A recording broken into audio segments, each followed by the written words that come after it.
Hannah Kessler. This gal started her own bank at the age of 18, and then you became a self-made millionaire by the age of 24? I did. Hannah Kessler is a money mentor. She's known as the single millionaire chick. With advice on how to stop living paycheck to paycheck. Money starts with your mindset. How you think about your money is going to greatly impact how much money that you have. I grew up in a town called Olathe, Kansas. I'd be walking out of the door, going to school, and my mama would holler at me, "Hannah, make good choices." And I'd have to holler back, "Because the choices I make today will affect my future." My parents, they did a very good job about teaching me as a child how to handle my money. We have a lack of understanding when it comes to money. If you want your kids to have money, you need to start talking to them about it while they're young. I'm really second generation to this concept that's called the infinite banking concept. And at 18 years old, my dad gave me the choice to start my own bank that then led me to becoming a millionaire by the time I was 24. Now you've written a book to help tie it all together. So the companion is really just teaching kids that, not specifically money, but really important life lessons. Now being the owner of the Money Multiplier, I help serve over 17,000 clients in every state of the country. Where can people get the book? HannahKessler.com. Hannah spelled the same way forwards and backwards, Kessler with one S. Also, I got my podcast show, the Money Multiplier Podcast. And make good choices today, because the choices you make today will affect your future.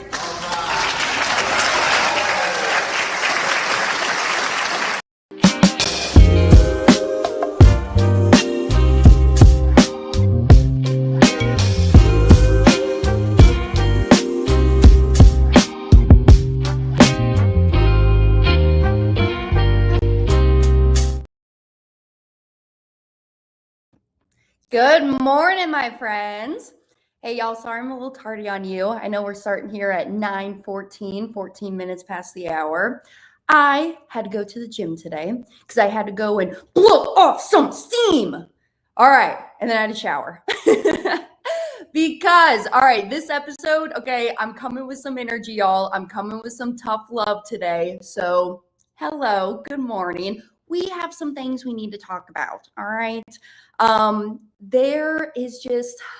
There's some topics I need to get off my chest, okay, with just the conversations that I've been having this week with some of my clients and people who are interested about the infinite banking concept.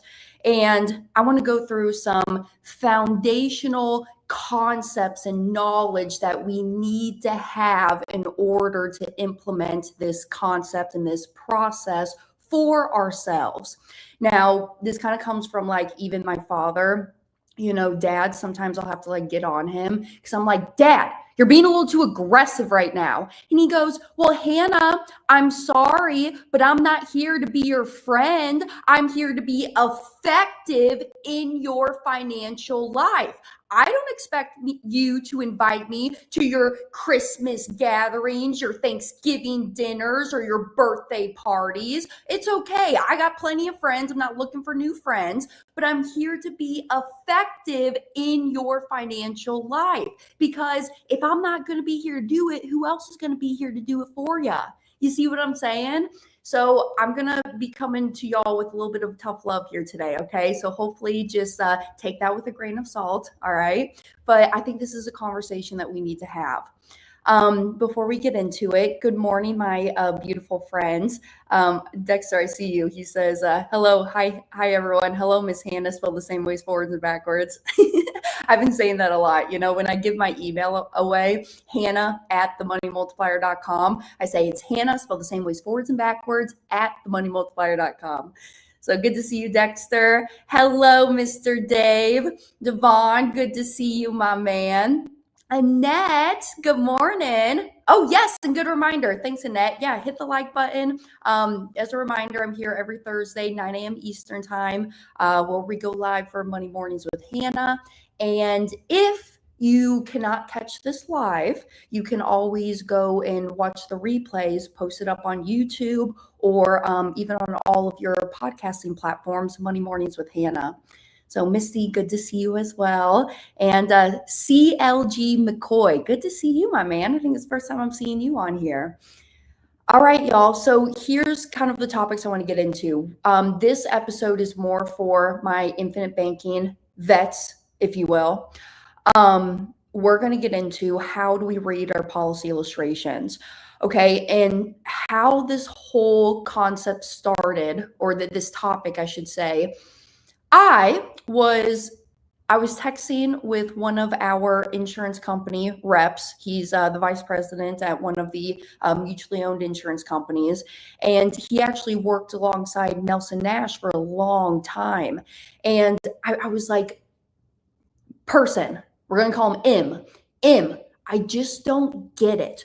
Why do people feel that they need to see policy illustrations in order for them to understand this concept?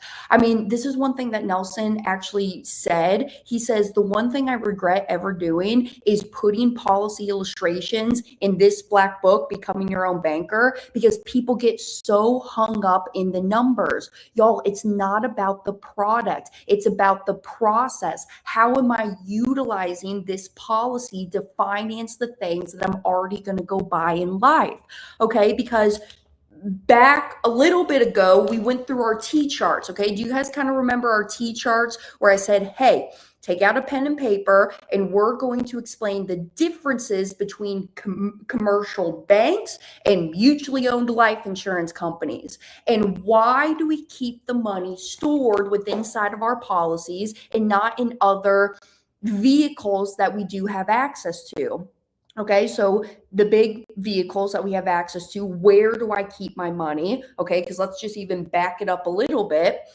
Well, I have to make money to live here on this earth or on this planet or on this country called America. Okay, that's how I pay my bills. That's how I feed myself. That's how I keep a roof over my head. That's how I pay for the college tuition. That's how I pay for my taxes. That's how I go on vacations, yada, yada, yada, right? I have to go make money. And that's what Nelson always says. You want to be in two businesses in your lifetime. The first business is the one that you're passionate about, gets you up out of bed every single day, supports the livelihood, supports the family, okay? But then the second business is the banking business, the business that finances everything throughout your life. And that's what we're here talking about, is that banking business. So the first business, the one that supports our lifestyle, livelihood, our family, that's the business that y'all are in. You guys go make your money one of a few ways. You are a W-2 earner. You're a 1099 person. You're a business owner. You're an investor. Okay. You go and make some money some way, somehow. Now, when I go make that money, where do I go store the money? Conventionally, we've been taught that we go store the money inside of the local bank. Wells Fargo, Bank of America, US Bank, yada, yada, yada. Okay. That's one option. We could go leave it at the local bank. I could just keep the money in cash. I could have a big safe at my house. I could put it in my sock drawer. I remember when I was a waitress at Cracker Barrel back in my Kansas City days, and I'd get paid out my tip money in cash every single night. I would have a shoebox in my closet. I would keep my cash in there. And then every Friday I'd go down to the bank and I'd say, hey, banker, here's my money. Go deposit it into my account. Right. So I could keep it on hand on cash, but obviously, you know, I don't really want to do that because then I'm subject to flooding, fire. Okay. If you've ever read my father's book, Mapping Out the Millionaire Mystery, you know his story with his parents when they were living on the sailboat. They went to the grocery store one day and somebody left the stove on in the sailboat and the sailboat went up in flames. Well, what happened to all their money? Their money, their cash went up in flames with it. Also, if I keep my money in cash on hand, then I'm actually losing money due to the hidden tax we call inflation. Or I could go store my money inside of those qualified accounts like a 401k, an IRA. I could leave it in a brokerage account with my financial advisor who they're controlling my money. They're investing those dollars that I'm saving for myself. There's these different vehicles that we could leave our money in. And here's where I'm different. I'm never going to tell you how to go make your money, how to go invest your money. Sure, if you want to have those buddy conversations, I will turn you on to what I'm doing, what's working out for me over here. But I'm not a financial advisor. I'm an educator when it just comes to money, and I'm an infinite banking practitioner. I teach you about the banking business in your life. So to go all the way back to the first place of where we've just been conventionally taught to keep our money inside of the commercial bank. Well, why do I keep my money down at the bank? Well, I don't know, Hannah. That's just where they keep the money at. That's my parents opened me up a checking account when I was 13, 14 years old. And I had that student checking account when I got my first job and I started working, and then I put my money in there. I still remember when I went down in Olathe, Kansas to the Price Chopper. Okay, they have Price Choppers over there. That was the grocery store. And there's a U.S. bank inside of a Price Chopper. I went there with Mom and we sat down and I opened up my first ever bank account when I started working my first ever job at one of the chiropractic offices of Mom and Dad. And actually the chiropractic office was connected just around the corner in that same building to that Price Chopper. So it was just right there. So you had the offices and, there's a few other stores. There's like a nail salon, a hair salon. There's a liquor store there. And then you come around the corner, then you got Price Chopper, the main building over there. And then there was Starbucks inside of Price Chopper, and then also the U.S. Bank. And Mom helped me open up my first checking account for myself when I started to get paid at 14 years old. And that's what we're conventionally taught is, hey, I'm going to go keep my money down at the local bank because, well, that's just where they keep the money at. And when I go make those deposits into that bank, well, I'm earning some form of interest at the bank, right? I'm getting paid some form of compounding interest. I don't know about y'all, but I'm making less than 1% inside of my checking accounts right now. I do know there's some checking accounts or high yield savings accounts that are out there. You're getting 4% or so on those accounts. But when you go and put your money at the bank, first of all, that growth that we get, do you think it's taxable or is it tax-free? That's taxable growth. You are getting taxed on the growth inside of that checking account. And then when you go put the money at the checking account, do you think your money that you have, they're taking your dollar and they're putting it backhand, and there's a little black box in the back that says Hannah Kessler or Joe Smith, your name, and they're keeping your money inside of that black box, waiting until you come back and you retrieve it? No, they're not. Because what are banks doing? Banks are using your money and they're lending your money out to you or to other people, and they're making a good living doing it. I mean, go do this fun little exercise, if you will. I don't have a bill on me right now. I wish I did. But let's make believe I had a $20 bill on me. And that $20 bill, I decide to put my initials on it and I highlight it in yellow. And I take it down to the bank and I say, hey, Mr. Banker, here's my $20. Please go and deposit this money into my checking account. Okay, the money gets deposited.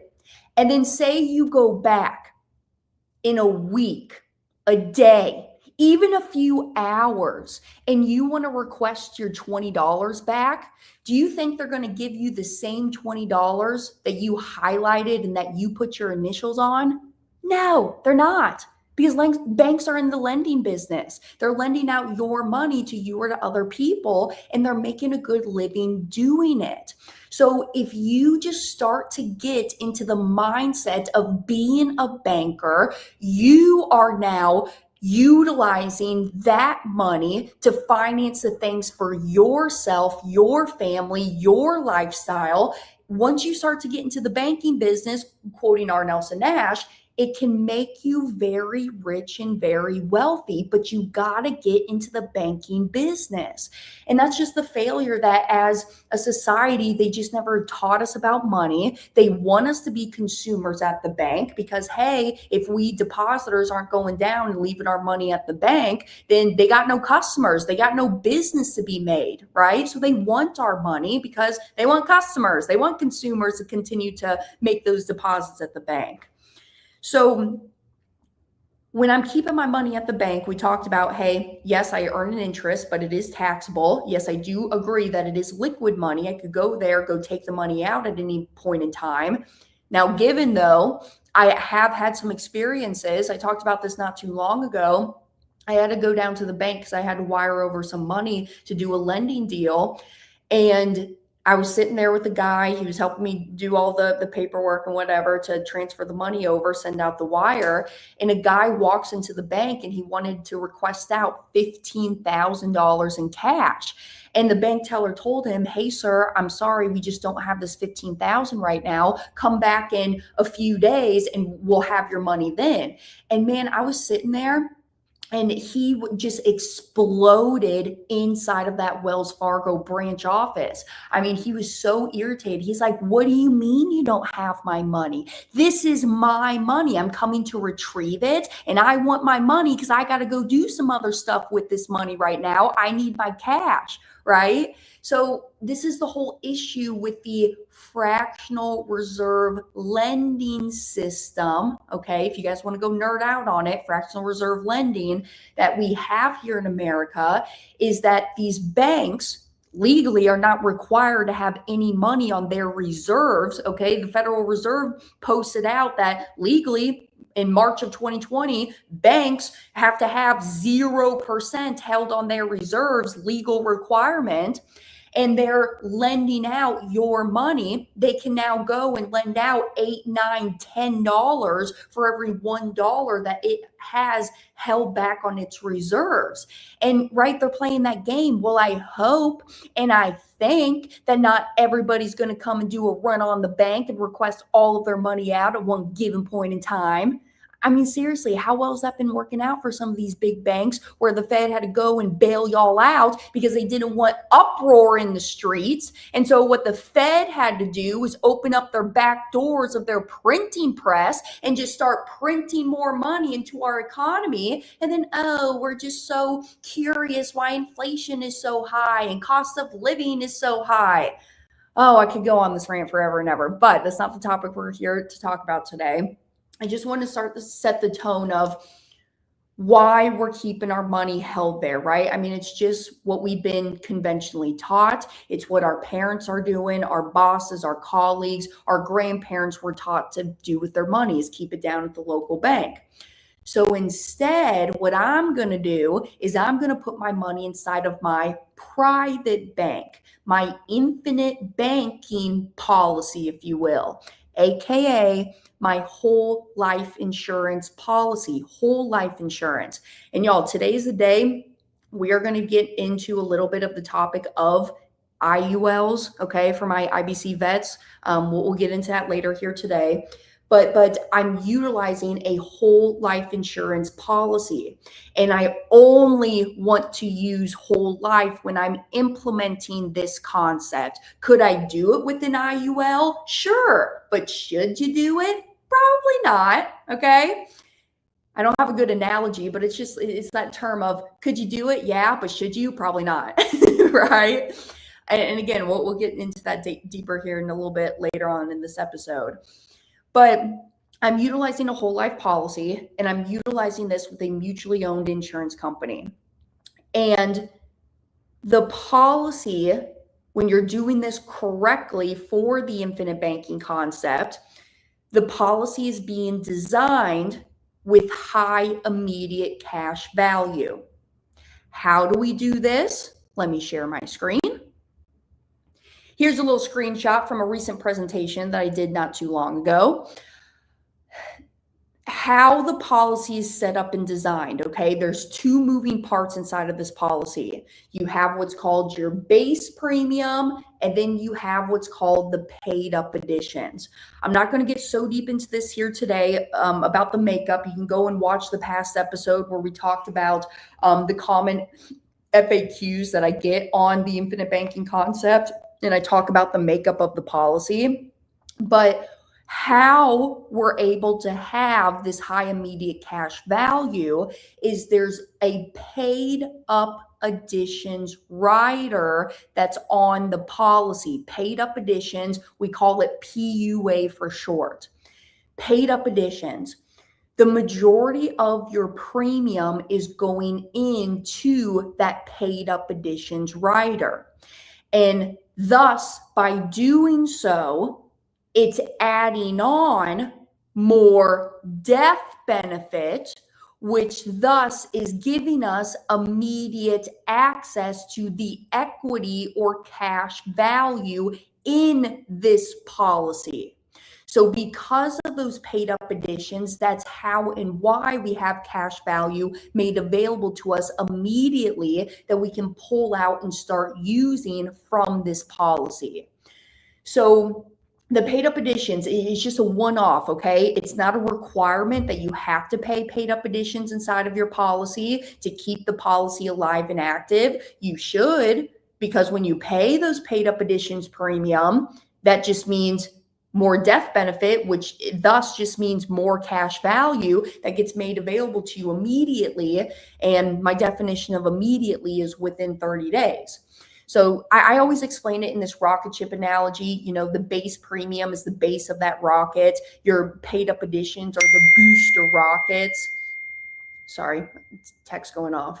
The paid up additions are those booster rockets that are being added on to the policy. And that's how and why the rocket ship gets out of the sky and out of the atmosphere. And that's how and why we have cash value made available to us year one, month one inside of that policy. So that's number one. I mean, if you're not going through the money multiplier to obtain your IBC policy, you just want to make sure that there is a paid up addition premium and paid up addition riders that are attached onto that policy. So let's even give you like a real example. This is a screenshot, okay? So from somebody's policy here. This is a makeup of a policy, okay? Now, actually, before I share this screen, let me share this one with you. This is the policy illustration, okay? Just starting on the very left-hand side. You have year, policy year 1 to 5, year 6 to 10, 11 to 15, so on and so forth, just a year of the policy. Then you have the age of that individual. Let me point out this little nugget.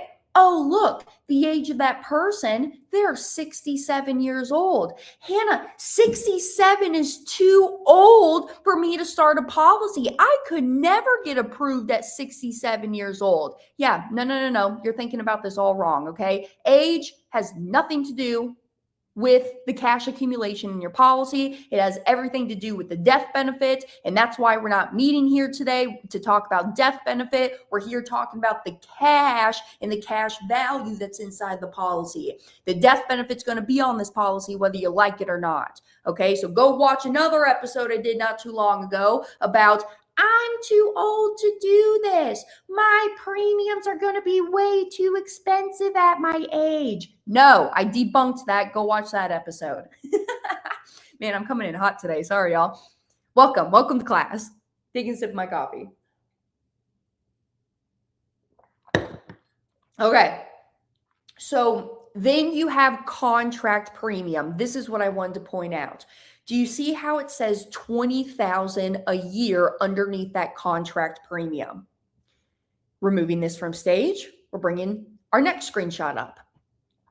How that $20,000 is brought up.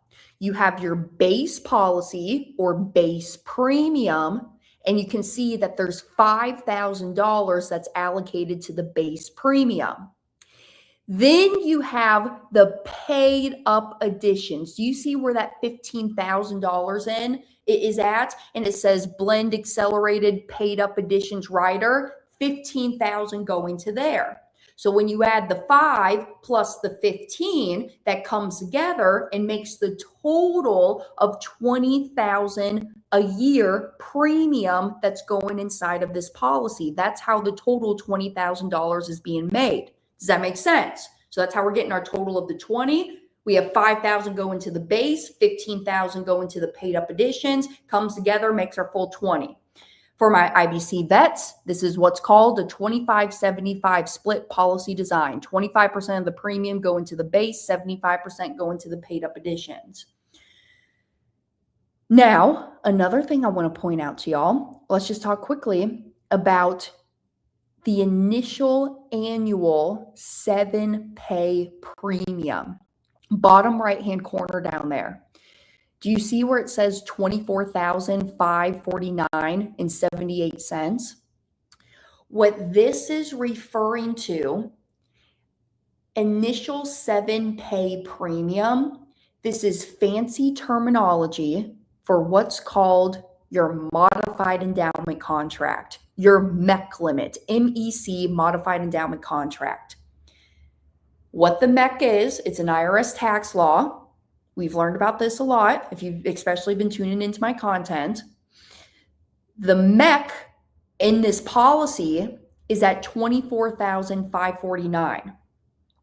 So what this means to me is that in this first year, my MEC line is at $24,500. I've already put in $20,000 of premium inside of this policy this year. So the difference between that $24,500 minus the $20,000 that I already put in, that $4,549, that's the additional money that I can put inside of this policy in this first year and not hit my MEC limit and not cause any tax consequences inside of this policy. Oh, because I failed to mention on this episode, your policy cash value grows tax-free. All of the growth in this policy is tax-free, and the government is completely out of my hair. My bank account is taxable growth. My policy is tax-free growth.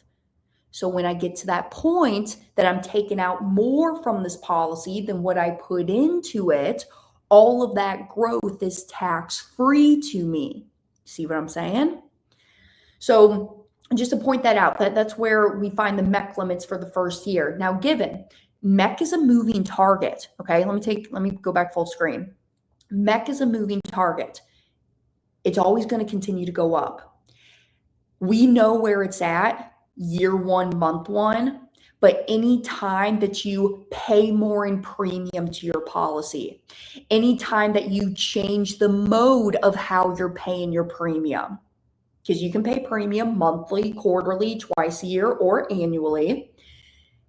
Anytime you change the mode of premium or you pay additional PUA premium, paid up additions into that policy, the MEC limit's going to go up. It's going to change. So that's why I always say, I know where this MEC limit's at year one, month one, but then as we go on with our life and we're using this policy and we are being an honest banker, I'm taking out my cash values, buying XYZ, then I'm paying myself back and I'm charging myself that interest. That extra interest, all it means is just extra paid up addition premium that I'm paying inside of this policy. So that's moving me, and I'm going to show you that example here in just a second, but that's moving me closer to my MEC limits. So I know where my MEC limits are at because it tells me right here, year one, month one. You may be thinking to yourself, but Hannah, what if I'm in year 5 of my policy? How do I figure out where my MEC limits are at? Well, if you're a Money Multiplier member, reach out to your mapping specialist, reach out to your implementation agent. They'll help you find it. Or write in directly to the insurance company. Send an email to policy servicing and say, hey, how much extra can I fit inside of my policy this year without hitting my MEC limits? And then that email will go to the actuary department. They'll go run their calculations and do all their nerdy work over there. And they'll report back to you of how much extra that you can fit inside of that policy right now at this given point in time. Okay, because like I said, it's a moving target. It's going to keep going up each and every year. So let me bring back up this illustration here. Let's remove that. There we go. So that you can see the full screen there. Here, actually, let me even take off. Can I do this? Yeah, I think you guys can still hear me. Good. All right, you can't see me, but you can still hear me. I just want to make this full screen for y'all. In this policy, here is how I read the policy illustration. Notice that there's a guaranteed side on the left and there's a non-guaranteed side on the right. On the left-hand side, guaranteed. This is what I call the worst thing the policy can ever do. This is that contractual guaranteed interest that the insurance company has to pay us each and every year. So guaranteed side is the worst thing my policy can ever do. The difference between guaranteed and non-guaranteed is the projected dividend. I can't sit here and promise y'all dividends inside of your policy every year because dividends are not contractually guaranteed.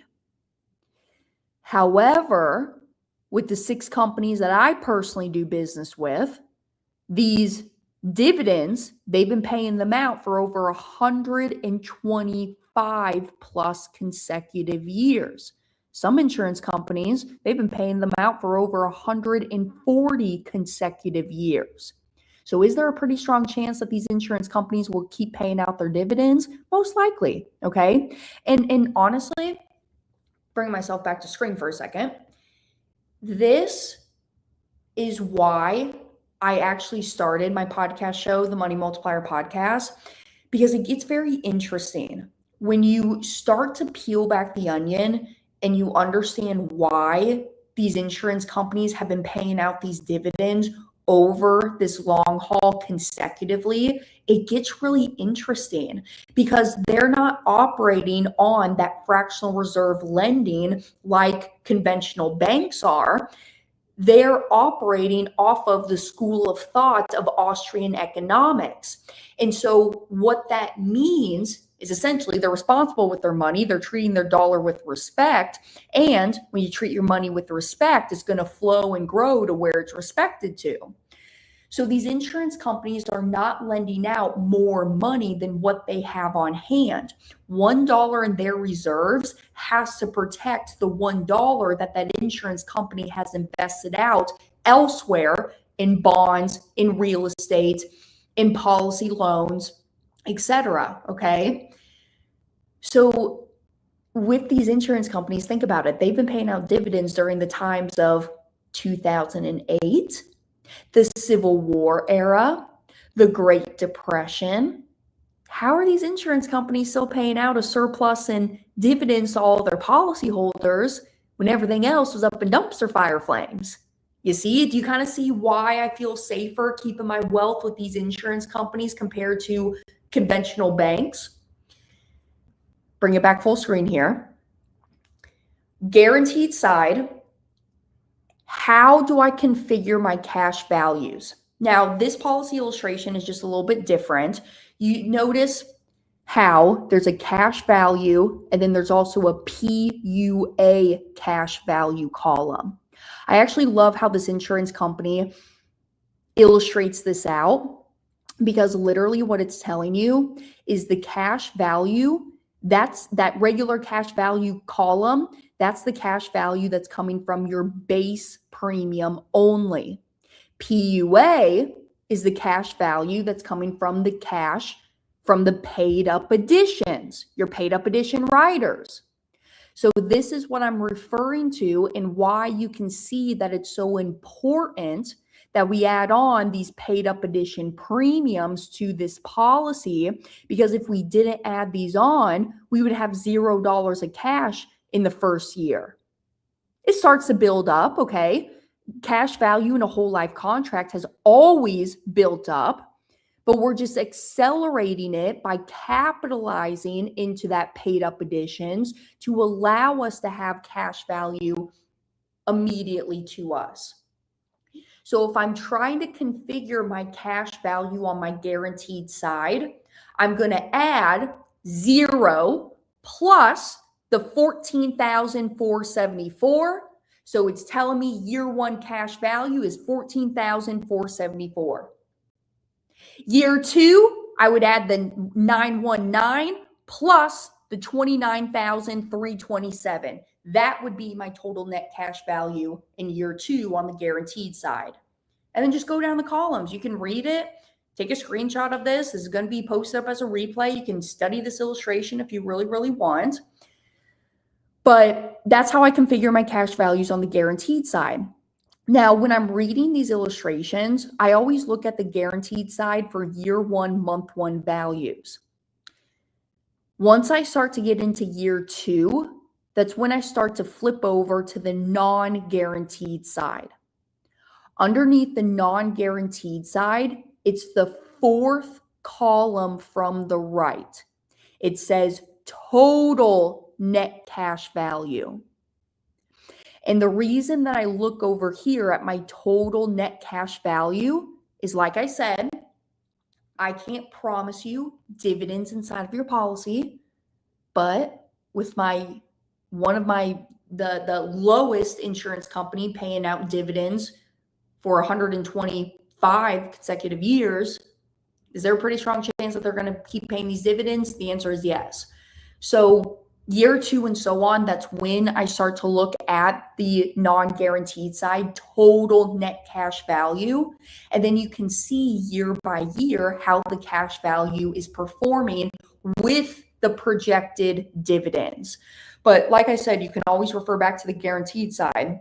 Now, honestly, since implementing this concept in my family since 2008, these illustrations are pretty spot on. Okay. Yeah. Could they be greater some years, lesser some years? Absolutely. But is it by a whole lot that it's off? Not really, because they've been in business since the late 1800s, early 1900s. These insurance companies and these actuaries kind of know what they're doing. You see what I'm saying? So they're not overinflating the non-guaranteed side. Now, how do I bring myself back? There we go. Now, given IUL illustrations, they will overinflate the non-guaranteed side, and we'll talk about that. But with this policy illustration, know that they're not, because it's a whole life company. Now, here's something else too. My opinion, I think it should be a fact, but here's just my opinion. If you're going around and you're shopping with insurance companies, let's even talk about that before I go into shopping with insurance companies, comparing illustrations. I wouldn't go on this whole adventure by yourself. Work with an infinite banking practitioner, okay? Even if it's not me, it's not my father, it's not Chris Noggle on my team or another money mentor on my team. That don't matter to me. I just want y'all to really get this stuff, and I want y'all to truly understand how money works and this banking concept in your life actually works. But if you are going around and shopping, if you will, go with an infinite banking concepts practitioner. Don't just try to go out here all by yourself and pulling illustrations from insurance companies directly, okay? Work with somebody who's going to be that mentor. Here's how I put it, to use an analogy. If you have heart trouble, are you just going to go to the general practitioner, that doctor at your local hospital, to service issues that's going on with your heart? Or are you going to go to the specialist who's the cardiologist in that space? You're probably going to go to the cardiologist because that's what they specialize in. It's the same thing over here. This is specialized, specially engineered whole life insurance. And I can't tell you how many people call me up and they're like, Hannah, I got one of these policies, but I just don't know how to use it. Or my agent who set it up, they designed it incorrectly after watching your content, and I need some help here. Okay, so don't try to figure this all out on your own. Okay, go and work with an expert within that realm. So that's my big PSA. But my second big PSA is that if you are going to compare insurance companies, always compare the guaranteed side. Okay, people I got to use my words lightly, but sometimes insurance companies, they can put what they want essentially on the non-guaranteed side. I mean, yeah, it's got to be within compliance, and they got to make sure they're illustrating this out correctly and not misleading the public. There's very strong compliance laws that they have to follow. But when you're comparing company to company, always, always, always just compare the guaranteed side to it. Okay, that's my big PSA. Now to bring back up the illustration page. On the non-guaranteed side, total net cash value, here's what I look at. There's 2 break-even points that I look at inside of this policy. The first one is the cash on cash in that year. Meaning, when I put in my $20,000 of premium, when does my cash value grow by that same $20,000 in premium? Okay, so look at year 2 cash values, non-guaranteed side, total net cash value.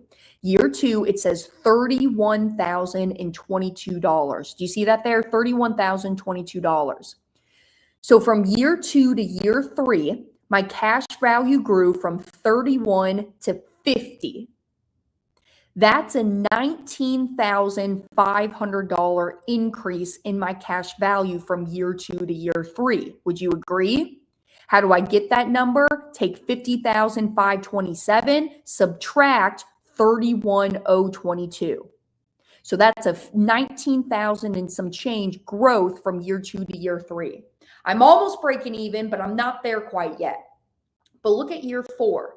Year 4, my cash grew from 50,000 to 70,000 and some change. By year 4, I'm hitting my cash on cash. I put in 20,000 of premium and my cash value just grew by $20,200. I'm pulling out $200 more from this policy than what I even put into it in that year. And do you think that growth is taxable or tax-free? Just a reminder, it's tax-free growth. So that's the first break-even point that I look at, is when does my cash on cash growth exceed what I put into the policy that year? And you can play the game all day long. I mean, literally, look at year 25 when this individual is age 91. Year 25, they put in $5,000 of premium that year, and the cash grew from 407, or excuse me, the cash grew from 393 to 407. I'm going to take 407, subtract my 393. That's a $14,000 growth with a $5,000 net injection. What's that growth, or what's that rate of return that year? And this is just what's happening inside the policy. I'm not even talking about what this individual is doing outside of the policy with investments or purchases that they're making here with it. So that's my first break-even point. I look at the cash on cash in that year. The second break-even point that I look at is the accumulative cash. Okay, this is where a lot of people like to look. They're always going back to my cumulative cash, which is a good point. Okay, you have your investor mindset on, and you guys are really just looking at the numbers. How much have I put into this thing? When does my cash value equal that amount of dollars that I put into it? Here, it seems to be happening in the 10th year. Okay, so if you take 20,000, multiply it by 10, you've put in 20,000 every year over 10 years. That's $200,000 of cash that you've put into this policy. And year 10 cash values is $210,070. So you have $10,000 more than what you totally contributed to the policy, or cumulative net injection. Actually, it actually even happens in year 9. Year 9, you put in $180,000. Actually, year 7 or year 8, excuse me. Year 8, I put in 160. My cash value is 162.78. So real break even cumulatively is year 8. But then every year after that, year 9, I put in 180. My total is 184. Year 10, I put in 200. My total is 210, right? And you see how it continues to grow. By year 11, I put in $205,000 and my total cash is $221,000. Okay, so you guys can study these numbers and do whatever you want with it, right? What I'm saying is that you guys will start to get paralysis by analysis if you continue to go deep dive into these numbers, okay? Is the numbers important? Yes, it's important to have a good policy illustration, making sure I'm breaking even by these specific years. I always think that a good policy is cash on cash break even is by year 3 to 5, and my cumulative cash break even is anywhere from year 6 to year 10. That's a good policy illustration. But what if it doesn't happen? Hannah, what if I get table rated on my policy? What if I have some health concerns going on? That's okay, because it's all about the concept, y'all. And this was my biggest beef. And that's why when I was talking with this VP of an insurance company, Mr. M, I said, dude, I don't get it. These people want to go deep into these numbers, and I get it. I understand as society, because of the stock market, your brokerage account, your 401k account, y'all just want to look at the numbers, but you neglect the process of this concept. And you're not understanding that, hey, why did I even start this policy in the first place? I started this policy because I wanted to have control. I wanted to have liquidity, access to my capital. I wanted to get the government out of my hair. I want to pay the tax that I rightfully have to pay, right? I'm not a proponent of tax evasion, all right? I was about to go down another rabbit hole. We don't got to go there. But if I can legally follow what the wealthy are doing and legally minimize the taxes that I have to pay to the IRS, because no offense, IRS, you guys are kind of bullies, all right? I'm going to do so. And so inside of this account, it grows. It's still liquid. It's tax-free growth. The government's out of my hair. And I have total ultimate control and autonomy of what I'm doing with my money. Y'all ask yourselves, okay? A lot of people on this call right now, you guys are putting money into a 401k, an IRA, a qualified account, and you could probably be using that money right now. Do you have debts that you're paying on? Are you paying a mortgage? Are you paying a car loan? Do you have credit card bills? Do you have college and student tuition that you're paying? You guys could probably be using that money right now. But instead, what you guys are doing is you're taking your good dollars today, because reminder, is a dollar worth more today or is it worth more in the future? It's worth more today. And you're taking your good dollars today, you're paying it out to somebody else for them to control. And have you ever noticed that the only time you actually lose money is when you give up that control to somebody else? Just saying, think about it. And you're hoping and praying that in the future, you're going to have this money to live off of for those retirement years. But the definition of money is nothing more than just a means of exchange, right? That's all that money is. Money equals food. Food equals money. Money equals car. Car equals money. Money equals house. House equals money. That's all that money is. Money is nothing more than a means of exchange.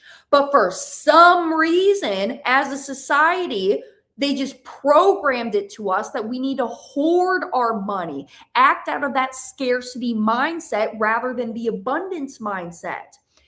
And so y'all will go do things with money that you would never do with things that money buys.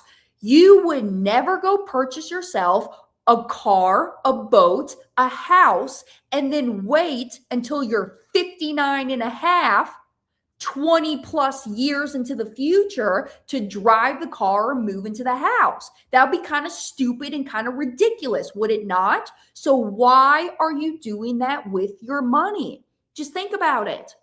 But I know it's never been a normal conversation to talk about your money this way. It's just, hey, I'm going to go work, grind, go hoard my money, save my money over here, and then keep my fingers crossed. Hopefully this plan works out for me, and then the government's going to take care of me.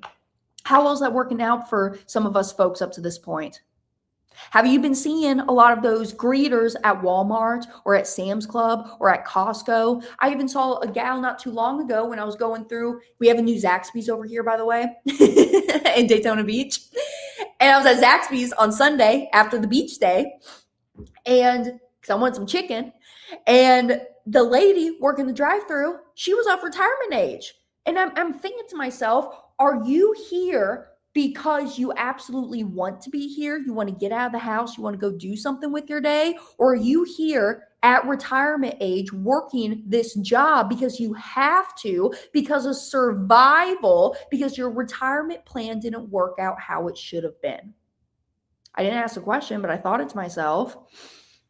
So if you truly understand this concept, the numbers truly do not matter. Okay, it does not matter when it comes to this concept. But again, I know numbers, yeah, we're going to get into it, especially if you're a client of mine. Yes, we're going to talk about policy illustrations. I want you to understand this stuff, but I don't want y'all to continue to get this paralysis by analysis because we're going so deep into the numbers. I can't tell you how many times people say, Hannah, I want to see an illustration for $300 a month, $700 a month, $1,000 a month, $2,000 a month. Shut up. I'm not going to run all those illustrations for you. I'm just being for real. I'm not going to run all of them for you because I've been here, done that. I got 17,000 clients in every state of the country. I know how this game is played. I know how this stuff works, and I know how your mind thinks. I've been there. I've done that. And when y'all start to receive all these policy illustrations, you guys are going to start to get paralysis by analysis. So what I tell you is, hey, I'll send you an illustration. I'm going to send you $1,000 a month illustration. If you want to see what a $500 a month illustration looks like, cut all the numbers in half. Cut the cash value in half, cut the death benefit in half. That's what a $500 a month illustration is going to look like. You want to see what a $2,000 a month illustration looks like? Take your $1,000 a month and just double all the numbers. Double the cash value, double the death benefit. I mean, seriously, it's that stupid simple, y'all. But for some reason, maybe it's me, maybe I ain't explaining it correctly to y'all or appropriately to y'all, but you guys just don't believe me sometimes. You just got to see the numbers. But that's okay. If you've got to see the numbers, you're just not my client. We're not meant to be together. And that's the fun thing about this, right? Hey, to go back to like our last little topic on last week, not last week, it was the week prior, of things that I've learned in business. That's the fun thing about being a business owner, right? You can kind of choose who you want to work with. I don't want to work with somebody who they're calling my line and I'm like, ugh, this individual called me again. I really don't want to talk to them, right? Anyways, go off on a little tangent. So I wrote like this down on a little sticky note. I was like, do you get the concept? If you truly get the concept, the numbers do not matter, okay? Now, I'm going to, let's just talk briefly a little bit about the death benefit side. Because this is a question I was getting asked. This one gentleman keeps texting me, and I'm like, dude, just hop on a phone call with me. Why do you keep texting me? Let's just have a phone call. He's asking me about how the death benefit is made up, okay? So here's just like a quick little snippet. Because of all of these moving parts, of your base premium, of your paid up additions rider, there is death benefit tied to all of these moving parts: base premium, the paid up additions, and also if you have a term rider on your policy, there is going to be a death benefit coming from all of those moving parts. And so when you add up all of the moving parts, that's where it brings us to the total net death benefit that's on this policy. So that's why you see like you're going to see different things within your illustrations about the PUA death benefit, the term death benefit, and then the total net death benefit. So all y'all really need to understand is that total net death benefit, that is the total death benefit that's paid out at the time of your passing. Meaning like, hey, if I graduate tomorrow, AKA pass away tomorrow, year one, then that $64,480, that's what's going to get paid out to my beneficiaries. Okay. All right. I need to pull up some other screenshots here. So give me 1 second to open this one up. Okay, good. Before I get into my next little segment here, I'll look at my questions coming into the chat box, but just hold on. This one open. Let's remove this from Studio, and I need to open this file as well. Okay. Texter says, U.S. Bank made it convenient being open Sundays too. The death benefit column, I would like to understand better the guaranteed side and non-guaranteed side. Okay. No, this is a good question. I got you. Let's pull up this policy illustration because this will show it a little bit better. Yes, perfect. Okay, I'm making it full screen for a second. This is just another insurance company, okay? Policy illustration. This is starting on the left-hand side, guaranteed side. You have the age of the individual, age 41. Their contract premium is $12,500. You can see the net cash value column, okay? No additional math has to be done on this guaranteed side. And then you have death benefit. So look at the death benefit on the guaranteed side and look at the death benefit on the non-guaranteed side. Do you notice how on guaranteed side and non-guaranteed, the death benefit continues to increase each and every year until we get to year 11? Year 11, death benefit on guaranteed side is $256 and some change.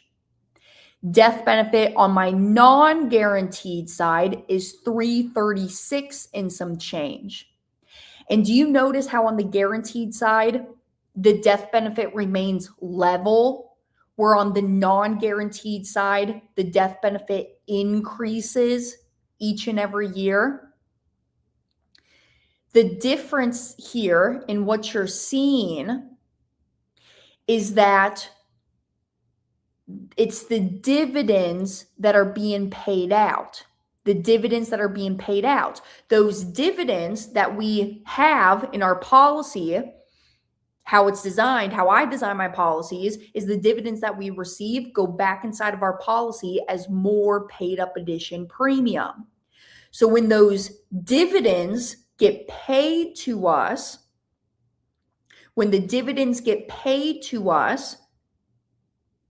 that dividend goes back inside of our policy as more paid up addition premium. Remember, guaranteed side is assuming no dividends get paid. So there's no more PUA premiums coming back in. And so that's why you see the death benefit continuing to be level, is because there's no extra paid up addition premium buying us more death benefit that's coming in. It's just strictly whatever's coming from that base premium. And the base premium is fixed in value. It cannot go up. It cannot go down. The base premium cannot go up, and the base death benefit cannot go up, cannot go down. So that's the differences that you see here. Now notice, but Hannah, on the guaranteed side, why does my death benefit from year 1 to year 10 continue to rise? Well, it's because you're paying out of pocket paid up addition premium. Okay, on the guaranteed side, I'm paying out of pocket paid up addition premium, and that's why that death benefit is moving up and up gradually as it goes. And just a little side note, there is a term rider here on this policy. So that's why we're seeing the death benefit drop slightly as your premium drops from year 10 to 11. The death benefit also drops slightly, and that's because of the term rider being added on. But that's the reason that you see it continuing to be level on the guaranteed side versus the non-guaranteed, because, okay, sorry, I'm about to go out of town today. My best girlfriend is texting me right now, so that's what all my dings are coming through from. Even though I have my do not disturb on, she's overriding the do not disturb. I love you, Julia. Because we got to go out of town. Actually, just, okay, ADD thought for a second, and something that I'm very happy about. It's been a lot this week, and I think that's where a little bit of my moodiness is coming from.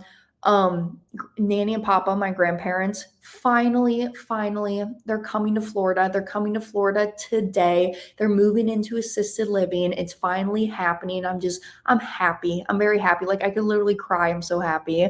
It's a long time coming. And I'm like, oh, thank goodness. You guys need to be closer to us. You need the support, and we're here to support you. So come on down, Nanny and Papa. So that's That's going to be a lot of fun. I'm very happy. I'm very excited about that. But yeah, it's been an emotional toll. You guys know that if you've ever taken care of your grandparents or elders, where they need the help, they need the care. Their time on this planet is just going out, and so I want them to be closer to us, and I can hang out with Danny and Papa, go do some stuff. So anyway, she's been texting me, so sorry for all the dings. Okay, so to answer your question, CLG McCoy, I'm gonna call you McCoy, hopefully that's okay. That's why you see the differences in the death benefit on guaranteed versus non-guaranteed. It's because of those dividends and those paid up additions. That's the only reason why on non-guaranteed side, you continue to see your death benefit increase, or on the guaranteed side, it starts to remain level. Now, Dave chimed in for a second. He says, I work in elder care, and even when things are planned, it can be challenging. I know, my man. It's a lot. Thank you. Thank you for being here. Also, I want to know if you started to get into that RAL business yet. Are you connected with Isabel? Hopefully you are. And also, we're talking later on this month, okay? So good to always see you on this morning. I did want to get into the topic of IULs for a second, but I think I'm going to save that for next week, if you guys are okay with that, because I don't want to totally overload you. I've noticed that sometimes I can go so deep into my brain dump on y'all that things just don't click. So I don't think I want to go into the IUL conversation right now. I also kind of want to wait to talk about when you start to become your own banker, the numbers on these illustrations will become better and better than what you see here. And where this conversation comes from, if you go to Nelson's book in the equipment financing chapters, okay, the Black Book, Becoming Your Own Banker, he proves this to us. And he proves that if I say the one-liner that if you continue to be an honest banker, you pay yourself back with interest. Treat your money just how you treat the conventional bank's money. If you continue to be an honest banker, the values in these illustrations are going to be larger than what it's actually illustrated out right now. Why? It's because we're paying more paid up addition premium. And I have these two examples I was going to show you, but we're here at an hour, and I don't want to totally overload y'all's brains right now. But this is what we're going to be talking about next week, okay? So come and join me back next week, 9 a.m. Eastern time on Thursday. Let's talk about, and I'm going to prove to y'all that the more that you use this policy to buy the things that you're already going to buy in life, the larger these values will become. I'm going to prove that to you in an illustration. If you don't want to wait for me, go and read Nelson's book and read the equipment financing chapters.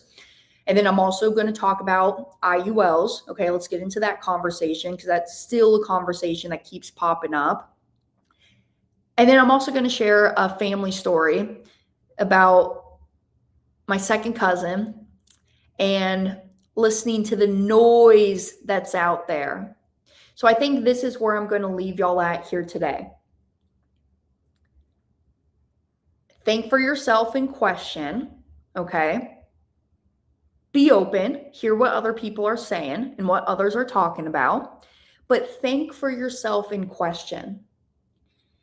Sometimes you need to fire your friends and your family members because they could be the biggest ones that are holding you back from your truest potential. I'm going to share a family story next week about how that happened. I actually got two stories I could share. But go do your own due diligence. Connect with like-minded individuals, and you got this, okay? I mean, seriously, I know it can be a little overwhelming when you first get into this whole world, but don't overcomplicate this stuff. Keep it stupid simple. Go back to the sources, read Nelson's book. I can send you our book, Mapping Out the Millionaire Mystery. So just send me an email, hannah@themoneymultiplier.com. I'll send you that resource of Mapping Out the Millionaire Mystery if you guys are readers. go to my podcast show, the Money Multiplier Podcast. You can see a lot of content on this topic there, just everything money related. But until next week, I think I'm going to leave it here because, again, I don't want to overload y'all. Okay. Hopefully that's okay. Okay. Emails, stop it. Do not disturb. Going back on. But until then, okay, I am going to be away just for a little bit. We got some family stuff we're dealing with. Okay. So if I'm a little MIA on my emails, I apologize, but I will be answering. Okay. I also have my assistant here as backup. Shout out Matthew Fisher. Matthew, I just want to say I appreciate you. You're always very helpful to me. And I do really just appreciate the help that you have given me. So I'm very appreciative of my team. And until next week, my friends, do well, be good. Don't do anything that I wouldn't do. And we got some more fun stuff coming next week. All right. Mwah. See you then.